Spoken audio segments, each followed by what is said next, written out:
में इस वक्त हम मध्य प्रदेश के बैतूल जिले में स्थित संत रामपाल जी महाराज जी के आश्रम में हैं, जहां पर संत रामपाल जी महाराज एक बहुत विशाल भंडारा करवाने वाले हैं। अभी हमारे साथ कुछ ऐसे लोग जुड़ चुके हैं जो संत रामपाल जी महाराज जी के समागम में पहली बार आए हैं और संत रामपाल जी महाराज जी के शिष्यों से कुछ सवाल पूछना चाहते हैं। वहीं दूसरी ओर संत रामपाल जी महाराज जी के शिष्य हैं जो उनके सवालों का जवाब देने का प्रयास करेंगे। आइए हम इस चर्चा को शुरू करें। इससे पहले आपसे हमारी गुजारिश है, अगर आप हमारे चैनल पर नए हैं तो चैनल को सब्सक्राइब करें, बेल आइकन को प्रेस करें ताकि आने वाले वीडियो का नोटिफिकेशन आप तक सबसे पहले पहुँच सके। आइए हम चर्चा को शुरू करते हैं। सबसे पहले नमस्कार। नमस्कार जी। क्या नाम है आपका? अमर सिंह लोधी।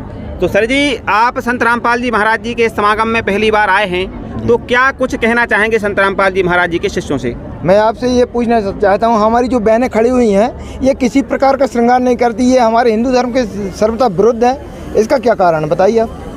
इनका बहुत ही अच्छा सवाल है संत रामपाल जी महाराज जी के शिष्यों से। इनका कहना है कि जो यहाँ पर बहनें खड़ी हुई हैं वो किसी भी प्रकार का कोई भी श्रृंगार नहीं किए हुए हैं, ना वो पायल पहने हैं ना बिछिया। तो इस पर आप क्या कहना चाहेंगे? सबसे पहले नमस्कार। नमस्कार जी। क्या नाम है आपका? मेरा नाम हेमंत दास।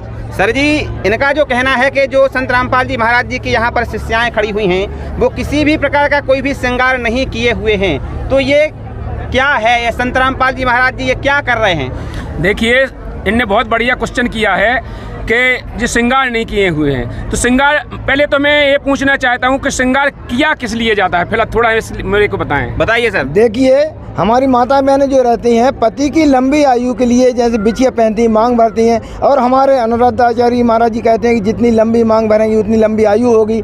आप करवा चौथ का व्रत करेंगी तो उससे आपके लिए आपकी पति की आयु बढ़ेगी। तो हमको ये नहीं समझ में आ रहा कि आप बिल्कुल हिंदू विरोध ये साधना क्यों बताते हैं? कोई श्रृंगार तो करना चाहिए ना। बिल्कुल बिल्कुल, आपने बहुत अच्छी बात की। मैं यही पूछना चाहता था कि श्रृंगार है क्या? पति की लंबी आयु होती है। पति की लंबी आयु होती है श्रृंगार से।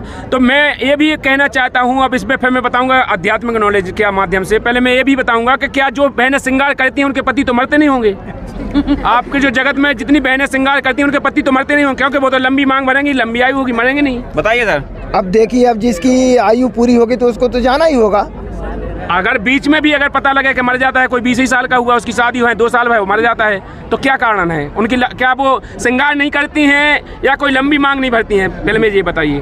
बताइए सर। देखिए, ऐसा है कि जब जिसकी आयु पूरी हो गई है तो उसको तो जाना ही है। अब उसमें मांग भरो या ना भरो, उससे वैसे तो कुंवारे भी रहते हैं, वो भी मरते हैं, उससे मतलब क्या आप सिद्ध करना चाहते हैं? अब मैं बताता हूँ। देखिए, इनने कहा है इनकी बात का कोई तत्व नहीं होता है। जो भी जगत वाले हैं, जितने भी इनके गुरु हैं, इनके गुरुओं का भी कोई तत्व नहीं है। अभी इनने कहा है कि मांग लंबी आयु के लिए भरी जाती है, फिर इनने कहा जिसकी आयु आ गई उसको तो मरना ही है, सो मर जाता है।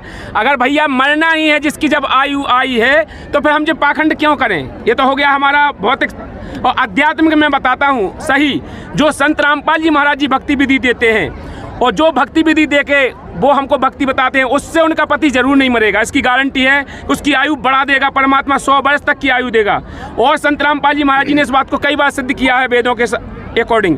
और मैं आपको बता दूं अब श्रृंगार के बारे में। श्रृंगार करती हैं जो बहनें, कौन सा श्रृंगार करती हैं? शील, संतोष, विवेक, क्षमा, दया, इकतार, भाव, भक्ति, वैराग दे नाम निरालप सार, ये श्रृंगार करती हैं। काम, क्रोध, मोह, लोभ, अहंकार, ये श्रृंगार करती हैं, इनसे परे हैं। ये बहनें हैं जो सत भक्ति करती हैं, परमात्मा को पति मानती हैं। इसके अलावा इनका जो पति है वो तो यहाँ का 4 दिन का पति है, वो तो जिस दिन वो इनकी आयु खत्म होगी या पति की आयु खत्म होगी वो चला जाएगा। लेकिन जो भक्ति करेंगी तो उनका पति की आयु भी बढ़ेगी, इनकी भी आयु बढ़ेगी और इनके विचार भी शुद्ध होंगे, जो जैसे ये साधन रहेंगी। देखिए, मैं एक और बता देता हूँ, आज समाज में जो सबसे बड़ी कुरीति फैली हुई है, जो लिपस्टिक लगाना, सिंदूर भरना और ऐसे कई आडंबर हैं जिनको देख करके लड़के आकर्षित होते हैं, तो ये गंदगी है समाज में लाना। इसलिए हमारे संत रामपाल जी महाराज जी कहते हैं, एक गीत चला था, आपने सुना हो, पायल की झनकार हृदय को तीर तीर कर गई, कई प्रकार के ऐसे गाने होते हैं। तो जब उसमें इतनी पावर है कि पायल की झनकार से आदमी के दिल का तार तार हो जाते हैं, तो वो बाधक नहीं है भक्ति मार्ग में। तो संत रामपाल जी महाराज जी कहते हैं, हम भक्ति करेंगे तो हम ये आडंबर नहीं करेंगे, क्योंकि हमको सत्पुरुष के यहाँ जाना है, हमें सही नेक नियत रखना है। तो नेक नियत तो जब रहेगी जब हमारी बहनें सिंपल रहेंगी और हम सिंपल रहेंगे, हमारे विचार अच्छे होंगे तो हमारा मोक्ष होगा। हम इसलिए श्रृंगार नहीं करते हैं। चलिए अच्छा, सर, मैं ये पूछना चाहता हूँ, ये बहनों से पूछिए क्या ये इस बगैर श्रृंगार के खुशी हैं, सुखी हैं? आप उनसे पूछिए तो बिल्कुल जरा। बिल्कुल, भाई साहब बता बहुत देंगे। बहुत अच्छा इनने सवाल किया है बहन जी। आप लोग जो संत रामपाल जी महाराज जी के बताए अनुसार भक्ति करती हैं और जो श्रृंगार नहीं करती हैं, क्या आप श्रृंगार नहीं करती हैं तो खुश हैं? हाँ जी, बिल्कुल। हाँ, आप बहुत खुशी है। आप लोग बहुत खुशी है। सारे लोग